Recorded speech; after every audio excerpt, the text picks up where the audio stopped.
3,000 কোটি টাকার ঋণের বোঝা রোনালদোর দলের কাঁধে। তীব্র আর্থিক সংকটে পড়েছে ক্রিস্টিয়ানো রোনালদোর দল আল নাসর। 80 কোটি সৌদি রিয়াল বা প্রায় 3,000 কোটি টাকার ঋণের বোঝা চেপেছে ক্লাবটির কাঁধে। এই অর্থ সংকটের কারণে মৌসুম শুরুর ঠিক আগ মুহূর্তেও চলতি গ্রীষ্মকালীন দল বদলে এখনো একজন নতুন খেলোয়াড়কে সই করাতে পারেননি তারা। সিনট্যাক্স রিচার্জেবল ফ্যান দিচ্ছে টানা 7 ঘন্টা ব্যাকআপ।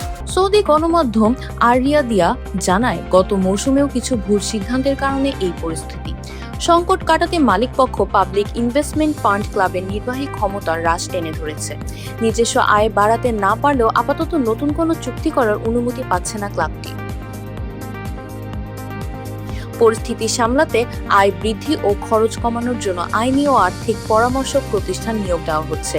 পাশাপাশি আল নাসেরের আংশিক মালিকানা স্থানান্তরের 2টি প্রস্তাব যাচাই করা হচ্ছে, যা বাস্তবায়নের অপেক্ষায় প্রহর গুনছেন ভক্তরা।